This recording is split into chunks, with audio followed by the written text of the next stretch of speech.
함께 말씀을 봉독하도록 하겠습니다. 시편 1절에서 3절까지의 말씀입니다. 시편 121편 1절부터 3절까지의 말씀을 함께 봉독하도록 하겠습니다. 내가 산을 향하여 눈을 들리라. 나의 도움이 어디서 올까? 나의 도움은 천지를 지으신 여호와에게서로다. 여호와께서 너를 실족하지 아니하게 하시며 너를 지키시는 이가 졸지 아니하시리로다. 아멘. 생텍쥐베리의 소설 어린 왕자라는 소설이 있습니다. 그 소설을 보면은 이런 문구가 나와요.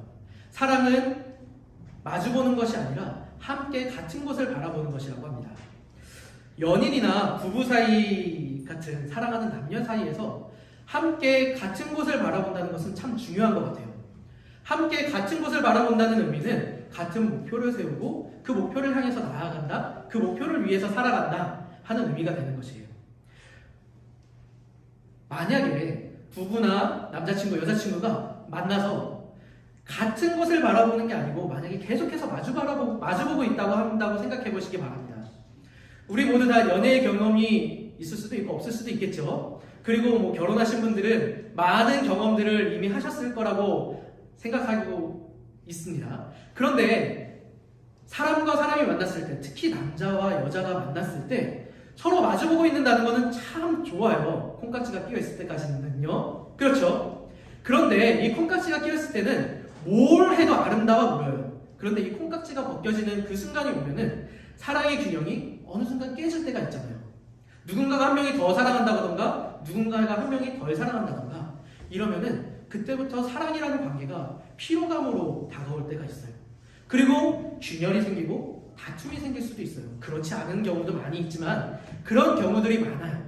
그렇기 때문에 부부든 연인의 관계든 계속해서 마주보고 있는 것보다는 한 목표를 세우고서 그 목표를 향해 나가는 것이 좋다 하는 말인 거예요.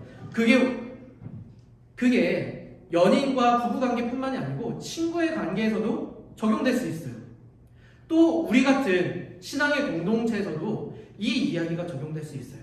만약에 성도가 성도의 모습만 바라보고 있는다고 한번 생각해 보세요. 찬양 중에 이런 찬양 있잖아요. 형제의 모습 속에 보이는 하나님의 형상이 보여야 되는데 형제 눈 속에 있는 들보가 보이기 시작하고 단점이 보이기 시작하면은 관계가 문제가 되거든요. 그리고 그 관계 때문에 시험에 들거나 아니면 뭐 교회를 떠나거나 막 이런 문제들이 생길 수도 있어요. 그런데 옆에 있는 사람을 바라보는 게 아니고 하나님이라는 교회에는 아주 중요한 목표가 있잖아요. 하나님과 같은 그런 목표가 있다면은 우리가 이렇게 살아가면서 형제의 단점이 보인다거나 아니면은 나의 아내나 남편의 단점이 보인다거나 여자친구의 단점이 보인다거나 할 때 그 단점보다는 그 목표가 먼저 보이고 그 목표로 향해서 나가기 위해서 그 단점을 오히려 커버하면서 함께 나아가는 모습, 이런 모습이 되어질 수 있을 것 같아요. 그런데 모든 사랑하는 사람의 관계가 이렇게 같은 곳을 바라보면 안 돼요. 어떤 경우에 그렇게 같은 곳을 바라보면 안 되냐면은 부모의 관계에서는 그러면 안 돼요. 뭐 이미 장성한 자녀들의 같은 경우에는 뭐 별로 상관이 없을 것 같은데 예를 들어서 저는 이런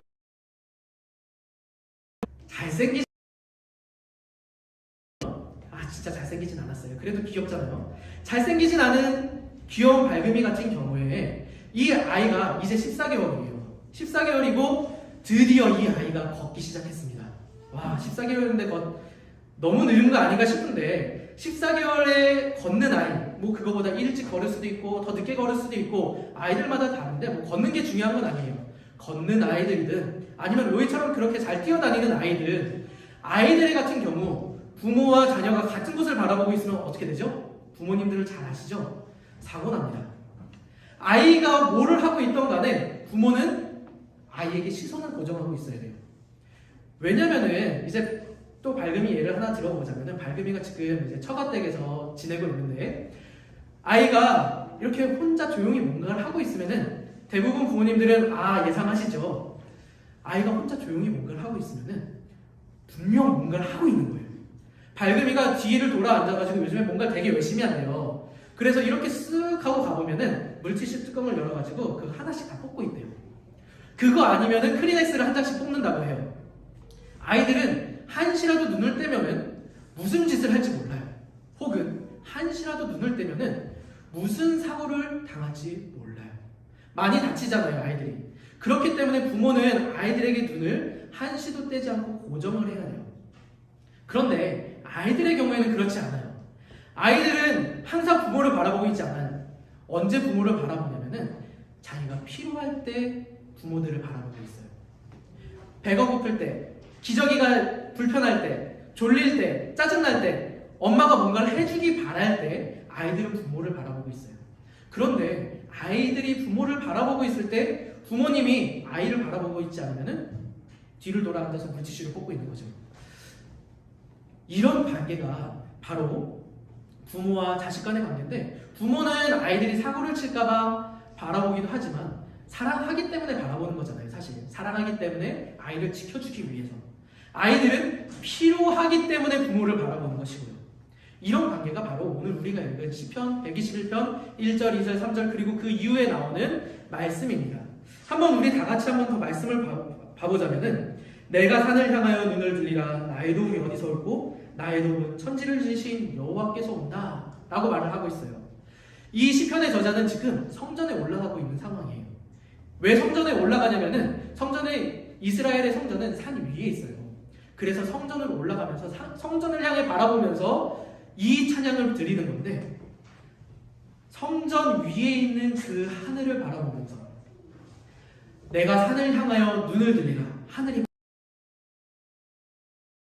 생각하며 이 찬양을 부르는 거예요. 나의 도움이 어디서 올까? 혼자 묻는 거예요. 그리고서 혼자 대답합니다. 나의 도움은 천지를 지으신 여호와에게서보다. 이 땅을 지으신 하나님으로부터 내가 도움이 필요할 때 그 도움의 해결책이 나온다는 것을 이 시편의 저자가 고백하고 있어요. 이 시편의 저자는 사실 누가 썼는지 정확하게 몰라요. 그런데 많은 고생을 했지 않을까 싶어요. 왜냐하면 이런 고백 쉽게 나오지 않거든요. 그리고 그 고백의 답을 알고 있어요. 이미 하나님이 나를 도와주신다는 거. 잘 알면서 왜 물어보는지 모르겠어요. 혼자 자문자답하면서 이 질문도 하고 답도 하면서 사람들에게 이 시를 남긴 거예요. 저는 지난주에도 얘기했지만 세계관이라는 거에 대해서 요즘에 조금 한번 재미삼아서 계속해서 말을 하는데, 지난주라고 하기에는 너무 어제네요. 송구영신 예배 때 우리 설교의 세계관을 잠깐 빌려오도록 하겠습니다. 송구영신 예배 때 어떤 말씀 보셨는지 다들 기억하시나요? 온라인으로 예배를 드리셨는데 기억하실 줄이라고 믿어요. 우리 말라기 4장 5절과 6절 말씀을 봤잖아요. 말라기 4장 5절과 6절 말씀을 보면서 그 당시 하나님과 이스라엘 사람들의 관계에 대해서 봤는데, 하나님의 눈이 이스라엘을 향하지 않았고 이스라엘 사람들의 눈도 하나님을 향하지 않았어요. 하나님은 이스라엘 사람들이 온전한 제사도 지내지 않고, 이스라엘 사람들이 하나님이 명령하신 대로 살지도 않고 자기 마음대로 살면서 하나님한테 오히려 배째세요 막 이런 식으로 나오니까 하나님도 더 이상 화가 나서 참지 않으시는 그 상황이 된 거예요.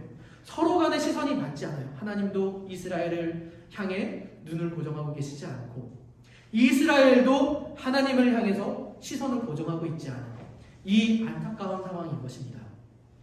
그런데 오늘 우리가 읽은 이 시편의 말씀에서는 전혀 반대의 상황이에요. 하나님도 이스라엘을 향해서 시선을 고정하고 계시고 이스라엘 사람들도 하나님을 향해서 시선을 고정하고 있는 상황인 것입니다. 중국 고사성어에 보면은 이런 말이 있어요. 줄탁동시라는 말이 있어요. 되게 한글도 영어도 힘든데 한자까지 나왔습니다. 줄탁동시라는 게 무슨 말이냐면은 줄은 들을 줄이에요. 들을 줄, 소리를 듣는다는 의미예요. 탁은 쫄탁이에요. 새나 닭 같은 게 모이를 딱딱 쪼아서 먹잖아요. 그걸 탁이라고 표현해요. 그리고 동시는 우리가 잘 아는 것처럼 같을 동, 때시, 같은 시간에 라는 말인데, 이게 무슨 말이냐면은 닭이 병아리를 부화시키기 위한 과정이 필요해요. 닭이 병아리를 부화시키려고 하려면은 20일 정도의 시간이 걸린다고 합니다. 20일 동안 닭은 그 병아리를 부화시키기 위해서 알을 품고 있는데 20일 동안 거의 활동을 하지 않아요. 특히 처음 5일 동안은 물도 마시지 않고 그 자리에서 일어나지도 않고 알을 품고 있는다고 해요. 그리고 한 5일 정도가 지나면은 닭은 그제서야 일어나서 잠깐 가서 물도 마시고 몸도 풀고 하고 돌아와서 하는 일이 뭐냐면은 부리와 날개와 발로 닭 알들을 계란들을 굴려줘요. 위아래가 바뀌기도 하고요. 안에 있는 것과 밖에 있는 것을 바꾸기도 하면서 온전히 체온이 전체적으로 골고루 퍼질 수 있게 그렇게 닭알을 품어준다고 합니다. 이렇게 20일이 지나면은 이제 그 속에서 계란 속에서 병아리들이 생명력을 가지고 움직이기 시작합니다. 왜 사람도 뱃속에서 이제 아이가 태어날 때쯤 되면은 점점 더 태동이 격렬해지잖아요. 그런 것처럼 계란 안에 병아리가 그 안에서 막 움직여요. 움직인다고 해요. 저도 이제 아버지 집에 가면은 이 계란을 품게 하는 게 아니고 아버지 집에 가면 부화기가 있어요. 그럼 그거 보고 있으면 되게 신기해요. 살살 굴려주거든요, 자동으로. 이렇게 하다가 보면은 어느 순간 나는 모르고 있었는데 딱 가보면은 계란이 탁 하고 깨져가지고 남아있는 걸 볼 때가 있어요. 그런데 그 바로 전 단계가 뭐냐면은 그 안에 있는 병아리가 이렇게 움직이다가 나갈 준비가 다 되면 자기가 날개도 이렇게 펴지는 못하는 상황이지만 날개를 펼 수 있는 충분한 힘이 생기고 부리를 움직일 수 있는 충분한 힘이 생기면은 안에서 그 계란을 톡톡톡 쫀다고 해요. 그러면은 이렇게 톡톡톡 쪼면은 그게 처음에는 깨지지 않는다고 해요. 근데 그거를 계속해서 쪼다 보면은 계란이 탁 하고 크랙이 가면서 그 병아리가 삐약삐약 하고서 나올 수 있게 되는 거예요. 그런데 안타깝게도 병아리가 힘이 부족해서 그 계란을 깨지 못하면은 21일이 지나고 한 23일, 4일 정도가 되면은 그 안에서 폐사하고 말아요. 계란이 깨어지지 못한 병아리는 그 안에서 죽는다고 합니다. 그런데 그 병아리가 죽기 전에 어미는 계속 그것을 바라보고 있어요. 그 상황을 바라보고 있다고 해요. 계란을 이렇게 돌려주면서 깨진 계란을 밖으로 밀어내고 병아리들이 움직일 수 있게 해주고 그리고 아직 깨지는 못했는데 안에서 톡톡톡 쪼고 있는 병아리를 지켜보고 있는다고 합니다. 그러다가 병아리가 지쳐서 그것을 포기하기 전에 어미가 가서 합니다. 그러면은 그러면서 병아리가 나올 수 있는 것입니다. 그런데 병아리가 이렇게 힘들어하는데 안에서 힘들어하고 있는데 어미가 절대 먼저 도와주지 않는데요.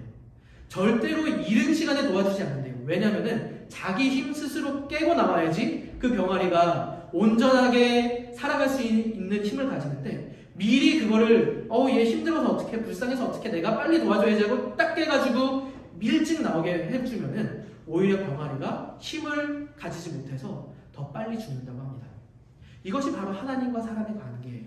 시편의 저자가 이야기하고 있는 이 관계가 바로 줄탁동시에서 제가 지금 이야기한 병아리와 어미닭의 관계라고 설명할 수 있어요.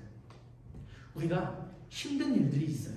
2021년을 돌아보면은 좋은 순간들도 많았지만 사실 힘든 순간들도 많았잖아요. 역경의 순간들도 많았고 고비들도 있었고 그리고 경제적으로 어려웠을 때도 있고 참 많은 순간들 가운데 우리가 놓여져 있었는데 그 순간순간마다 사실 하나님 힘들지 않게 해주시면 안 돼요 라고 말하지만 그 어려운 고난의 시간들은 찾아오기 마련이에요. 그럴 때마다 하나님이 힘들 거면 빨리 도와주시면 안 돼요 라고 불평할 때도 있겠지만 하나님께서는 바로 도와주시지 않으시는 거예요. 우리가 3절의 말씀을 한번 같이 읽어볼까요? 여호와께서 너를 실족치 아니하게 하시며 너를 지키시는 이가 졸지 아니하시리로다.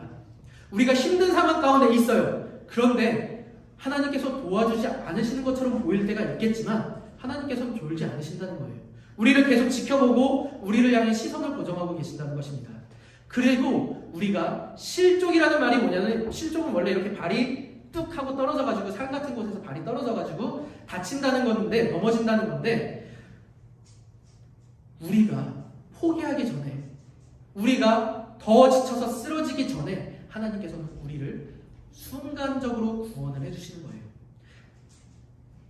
역경을 이겨낼 때까지 고난을 이겨낼 때까지 견뎌낼 때까지 기다리시다가 그 어느 순간 하나님의 때가 되면은 우리를 구원해 주신다 하는 말이 바로 이 3절의 말씀입니다. 시편의 저자가 하는 말이 바로 이것입니다. 우리에게 역경과 시련과 고난 2022년에 찾아올 수 있어요. 안 오면 좋겠지만 사실 안 올 수 없어요. 지금 이 순간만 봐도 우리 주변에 코로나 바이러스 너무나도 힘들어요. 경제적으로 원활하지 않아요. 인간관계 맺는 거 너무나도 힘들어요. 아까 잠깐 우영이랑 이렇게 얘기하면서 결혼 준비를 하고 있잖아요. 결혼을 준비하고 있는 이 시점에 코로나라는 이 장애물 너무나도 힘든 상황인 거예요. 그런데 이게 결혼뿐만이 아니고 우리가 학업을 하는 거에서도 어려움이 있고요. 그리고 우리가 경제 생활을 하는 거에 있어서 돈을 벌고 일을 하는 거에 대해서도 어려움이 있고요. 예전과 같지 않은 거는 너무나도 많이 있어요. 코로나가 아니라 하더라도 우리들의 건강의 문제, 어제와 같지 않은 우리의 육신이잖아요. 한 해가 지나면서 우리의 몸은 점점 더 힘들어지는데 이런 어려운 상황들, 건강적으로나 아니면 경제적으로나 아니면 그 어떤 다른 문제, 자녀의 문제가 있을 수도 있고요. 여러 가지 문제가 있을 수도 있는데 그 문제들이 있을 수밖에 없어요. 하지만 그럼에도 불구하고 하나님께서는 우리에게 시선을 고정하고 계신다는 사실을 잊지 않으셨으면 좋겠습니다. 하나님께서는 우리를 향한 그 시선을 한시도 떼고 있지 않으세요. 졸지 않으신다는 이야기입니다. 단지 우리가 하나님을 향하고 있느냐 아니면 하나님을 향하고 있지 않느냐. 말라기의 그 시대의 사람들은 하나님을 향하고 있지 않았었어요. 안타까운 이야기지만 우리의 삶 속에서 그런 일들이 있을 때는 사실 참 많아요. 그런데 만약에 우리가 이 시편의 저자처럼 하나님을 향해서 눈을 들고 우리의 어려움을 토로할 때 하나님께서는 분명히 우리를 향한 눈을 들고 계실 것입니다. 우리를 향해 그 손길을 펼치기를 준비하고 계신 것입니다. 우리가 아까 찬양을 했잖아요. 찬양을 한 것처럼 하나님께 우리가 시선을 고정하고 있을 때 하나님께서는 우리들을 향한 놀라운 일들을 시작하실 것입니다. 그 놀라운 일들로 말미암아 우리의 고난과 역경, 힘든 일들이 어느 순간 해결되어져 있을 거고 어느 순간 감사함의 기도의 제목으로 바뀌어질 것입니다. 그런 2022년에 우리들의 신앙의 고백이 되기를 바랍니다. 우리 한 번 더 찬양할까요? 시선이라는 찬양을 우리가 한 번 더 하면서 이 가사의 의미 그리고 오늘 우리가 읽었던 시편 121편의 말씀 우리가 잘 생각하면서 하나님, 내가 힘들 수 있습니다. 나의 삶 가운데 어려운 상황들이 있을 수 있지만 우리가 하나님으로부터 시선을 떼지 않게 하여 주시옵소서. 우리가 그 고난의 순간에 하나님을 찾게 하여 주시옵소서. 하나님으로부터 그래서 어려운 모든 상황에 해결함이 있을 수 있게 해 주시옵소서 하는 마음으로 찬양하도록 하겠습니다.